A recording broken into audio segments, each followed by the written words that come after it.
ಹರಿಪುರ ಅನ್ನುವ ಊರಿನಲ್ಲಿ ಶಿವಯ್ಯ ಅವರ ಹೆಂಡತಿಯಾದ ಕಮಲ ಹಾಗೂ ಮಗ ವಾಸು ಜೊತೆ ಒಂದ್ ಚಿಕ್ಕ ಮನೆಯಲ್ಲಿ ವಾಸ ಮಾಡ್ತಿದ್ರು.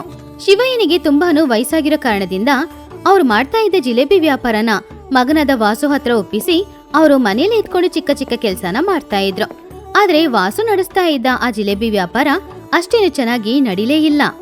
ಆ ದಿನ ಬೆಳಗ್ಗೆನೆ ಯಾವಾಗ್ಲೂ ತರ ವಾಸು ಎದ್ದು ಅವನ 4 ಚಕ್ರ ಗಾಡಿನ ತಳ್ಕೊಂಡು ಸಂತೆಗೆ ಹೋಗಿ ಅಲ್ಲಿ ಜಿಲೇಬಿನ ತಯಾರು ಮಾಡಿ ಮೊದಲನೇ ಜಿಲೇಬಿನ ಅಲ್ಲೇ ಇರುವ ದೇವ್ರ ಫೋಟೋ ಮುಂದ್ಗಡೆ ಇಟ್ಕೊಂಡು ಈ ರೀತಿ ಬೇಡ್ಕೊಂಡ. ದೇವ್ರೇ, ಈ ದಿನ ವ್ಯಾಪಾರ ಚೆನ್ನಾಗಿ ನಡೀಲಿ ಅಂತ ನನಗೆ ಆಶೀರ್ವಾದ ಮಾಡಿ ಸ್ವಾಮಿ. ಹಾಗಂತ ಬೇಡ್ಕೊಳ್ತಾ ಇದ್ದಾಗ ಗಾಡಿ ಹತ್ರ ಒಬ್ಬ ವ್ಯಕ್ತಿ ಬಂದ.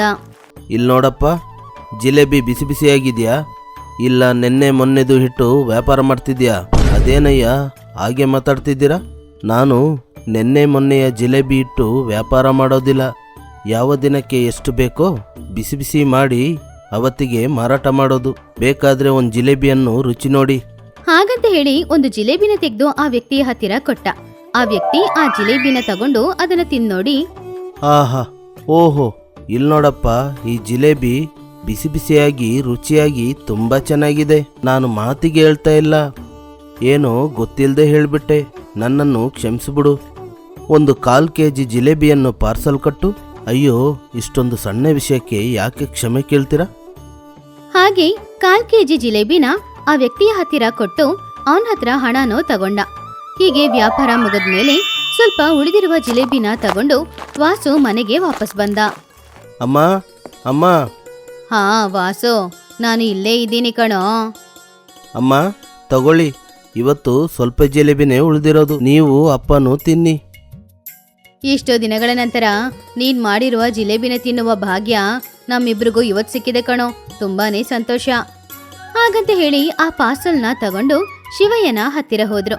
ಶಿವಯ್ಯ ಗಾಢ ನಿದ್ದೆಯಲ್ಲಿ ಇದ್ರು. ರೀ, ಏನಂದ್ರೆ ಸ್ವಲ್ಪ ಎದ್ದು ಕೂತ್ಕೊಳ್ಳೆ. ಏನೇ ನಿನ್ ತಲೆನೋವು? ನನ್ನ ಸ್ವಲ್ಪ ಹೊತ್ತು ನಿದ್ರೆ ಮಾಡ್ಲಿಕ್ಕೆ ಬಿಡಲ್ವಾ? ಹಾಗಲ್ಲ ರೀ, ವಾಸು ನಮಗೋಸ್ಕರ ಜಿಲೇಬಿ ತಗೊಂಡ್ ಬಂದಿದ್ದಾನೆ, ನೀವು ತಿಂತೀರಲ್ವಾ, ಅದಕ್ಕೆ ನಿಮ್ಮನ್ನ ಎಬ್ಬಿಸ್ದೆ. ಅದು ಸರಿ, ಮೊದಲು ಅವನಿಗೆ ಊಟ ಕೊಡು, ಮೊದಲೇ ಸಮಯವಾಗಿದೆ. ಅಯ್ಯೋ ದೇವ್ರೆ, ನಾನೇ ವಿಷಯನೇ ಮರ್ತೋಗ್ಬಿಟ್ಟಲ್ಲ. ಸರಿ, ಸ್ವಲ್ಪ ಇರೇ, ನಾನು ಹೋಗಿ ಅವನಿಗೆ ಅನ್ನ ಬಡಿಸ್ಬಿಟ್ಟು ಬರ್ತೀನಿ. ಹಾಗಂತ ಹೇಳಿ ಅವರು ವಾಸುಗೆ ಅನ್ನ ಹಾಕಿ ಕೊಟ್ರು. ವಾಸುನು ತಿನ್ನಕ್ಕೆ ಶುರು ಮಾಡ್ದ. ತಗೊಳ್ಳಿ, ಜಿಲೇಬಿನ ತಿನ್ನಿ. ಹಾಗಂತ ಜಿಲೇಬಿ ಕೊಟ್ರು. ಶಿವಯ್ಯ ಆ ಜಿಲೇಬಿನ ತಗೊಂಡು ತಿಂದು ನೋಡಿ, ಏನಪ್ಪ ವಾಸು, ಈ ಜಿಲೇಬಿ ನಾನು ಹೇಳಿಕೊಟ್ಟ ಹಾಗೆ ಇಲ್ಲ, ರುಚಿ ಏನೋ ಬದಲಾಗಿದೆ. ಬದಲಾಗಿದೆ ಅಂದರೆ ನಾನು ಮಾಡಿದ ಜಿಲೇಬಿ ಚೆನ್ನಾಗಿಲ್ಲ ಅಂತ ಹೇಳ್ತಿದ್ದೀರಪ್ಪ. ನಾನು ಪ್ರತಿದಿನ ತುಂಬ ಕಷ್ಟಪಟ್ಟು ಜಿಲೇಬಿ ಮಾಡಿದರೆ ನಾನು ಮಾಡಿದ ಜಿಲೇಬಿಗೆ ಹೆಸರಿಡ್ತೀರಾ? ನಾನು ಕೂಡ ಜಿಲೇಬಿ ಮಾರಿ ನಿಮ್ಮನ್ನ ಬೆಳೆಸಿದ್ದು ಅಂತ ಮರಿಬೇಡ. ಇವಾಗ ನನಗೆ ವಯಸ್ಸಾದ ಕಾರಣ ಮಾಡ್ಲಿಕ್ಕಾಗ್ತಿಲ್ಲ, ಇಲ್ಲದಿದ್ದರೆ ನಿನ್ಕಿಂತ ಚೆನ್ನಾಗೇ ಮಾಡ್ತಿದ್ದೆ. ಹಾಗಾದರೆ ಇವಾಗ ನನಗೆ ಜಿಲೇಬಿ ಮಾಡಲಿಕ್ಕೆ ಗೊತ್ತಿಲ್ಲ ಅಂತ ಹೇಳ್ತಿದ್ದೀರಾ? ಸರಿಯಪ್ಪ, ನಾವೊಂದು ಪೈಪೋಟಿ ಇಟ್ಕೊಳ್ಳೋಣ. ಯಾರು ತುಂಬ ಜಿಲೇಬಿ ಮಾರ್ತಾರೋ ಅವರೇ ಗೆದ್ದಂಗೆ. ಸೋತವರು ಗೆದ್ದವ್ರು ಏನು ಹೇಳ್ತಾರೋ ಅದನ್ನೇ ಮಾಡಬೇಕು. ಏನು ಹೇಳ್ತೀರಪ್ಪ? ಈ ವಯಸ್ಸಲ್ಲಿ ಈ ಪೈಪೋಟಿ ಎಲ್ಲ ನಮ್ಗೆ ಯಾಕೋ ವಾಸು? ಇಲ್ಲಪ್ಪ, ನಮ್ಮಿಬ್ಬರಲ್ಲಿ ಯಾರು ತುಂಬ ಜಿಲೇಬಿ ವ್ಯಾಪಾರ ಮಾಡ್ತಾರೋ ಅವರೇ ಗೆದ್ದವರು.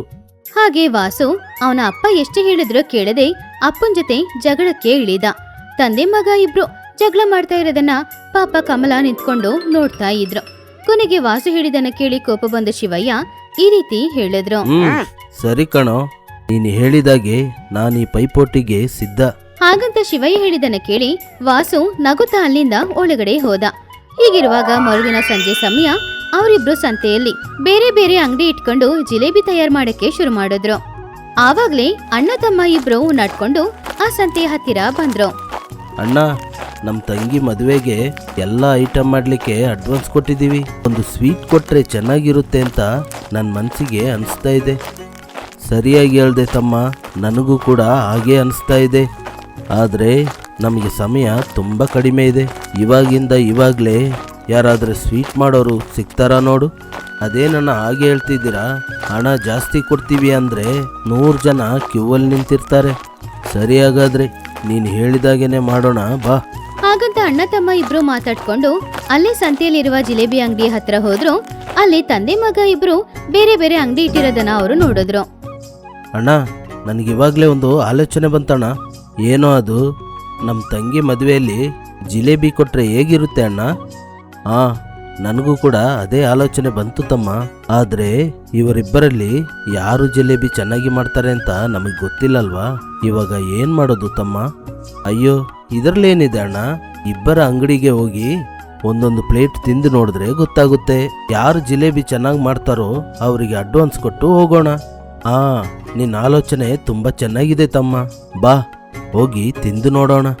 ಹಾಗಂತ ಅಂದ್ಕೊಂಡು ಅವರಿಬ್ರು ಮೊದಲು ಜಿಲೇಬಿ ತಿನ್ನಕ್ಕೆ ಹೋಗಿದ್ದು ವಾಸುವಿನ ಅಂಗಡಿ ಹತ್ರ. ಒಂದ್ ಪ್ಲೇಟ್ ಜಿಲೇಬಿ ತಗೊಂಡ್ ತಿಂದ್ರು. ಆಮೇಲೆ ಶಿವಯ್ಯನ ಅಂಗಡಿಗೆ ಹೋಗಿ ಜಿಲೇಬಿ ತಿಂದು ಮೈ ಮರೆತು ಹೋಗಿ 2-3 ಪ್ಲೇಟ್ ಜಿಲೇಬಿಗಳನ್ನ ತಿಂದ್ರು. ಓ ದೊಡ್ಡಣ್ಣ, ನಾಳೆ ನನ್ನ ತಂಗಿ ಮದುವೆಯಲ್ಲಿ ಸ್ವೀಟ್ ಇಡೋಣ ಅಂತ ಅನ್ಕೊಂಡಿದೀವಿ. ಅದಕ್ಕೇನೆ ಈ 2 ಅಂಗಡಿಗಳಲ್ಲಿ ಜಿಲೇಬಿನ ರುಚಿ ನೋಡ್ದೋ. ನಿಮ್ಮಿಬ್ರಲ್ಲಿ ಓ ದೊಡ್ಡಣ್ಣ, ನೀವು ಮಾಡಿದ ಜಿಲೇಬಿ ನನಗೆ ತುಂಬ ಇಷ್ಟ ಆಯಿತು.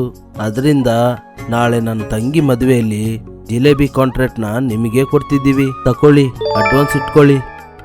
ಹಾಗಂತ ಹೇಳಿ ಶಿವಯ್ಯನ ಕೈಯಲ್ಲಿ ಹಣ ಕೊಟ್ಬಿಟ್ಟು ಹೋದ್ರು. ಇದೆಲ್ಲವನ್ನು ನೋಡ್ತಾ ಇದ್ದ ವಾಸು ಶಾಕ್ ಆದ. ಛೇ, ನಾನೆಂಥ ಮೂರ್ಖ. ಗುರುವಾಗಿರುವ ನನ್ನ ತಂದೆಯ ಜೊತೆ ಪಂದ್ಯ ಕಟ್ಟಿ ಸೋತು ಹೋದೆ. ಹಾಗಂತ ಅಂದ್ಕೊಂಡು ತುಂಬಾನೇ ಬೇಜಾರ್ ಮಾಡ್ಕೊಂಡ. ಆಮೇಲೆ ಅವನು ಅವನ ತಂದೆ ಹತ್ತಿರ ಹೋಗಿ, ನನ್ನನ್ನು ಕ್ಷಮಿಸಿ ಅಪ್ಪ, ನಾನು ತಪ್ಪು ಮಾಡಿಬಿಟ್ಟೆ. ವಿದ್ಯೆ ಹೇಳಿಕೊಟ್ಟ ಗುರುವಿನ ಜೊತೆನೆ ನಾನು ಪಂದ್ಯಕ್ಕೆ ಇಳಿದೆ. ನನ್ನನ್ನು ಕ್ಷಮಿಸಿ ಅಪ್ಪ. ವಾಸು, ನನಗೆ ನಿನ್ಮೇಲೆ ಯಾವ ಕೋಪನೂ ಇಲ್ಲ ಕಣೋ. ಆದ್ರೆ ದೊಡ್ಡವರು ಅನುಭವದಿಂದ ಹೇಳದ್ನ ಕೇಳಿ ಆಚರಣೆ ಮಾಡಿದ್ರೆ ಖಂಡಿತ ಜಯವನ್ನು ಸಾಧಿಸಬಹುದು. ಹಾಗಂತ ಹೇಳಿ ಅವರಿಬ್ರು ಅಲ್ಲಿಂದ ಮನೆಗೆ ಹೋದ್ರು. ಇದು ಇಂದಿನ ಕತೆ. ಇನ್ನೊಂದು ಒಳ್ಳೆ ಕಥೆಯೊಂದಿಗೆ ನಿಮ್ಮನ್ನ ಭೇಟಿ ಆಗ್ತೀನಿ. ನಮಸ್ಕಾರ.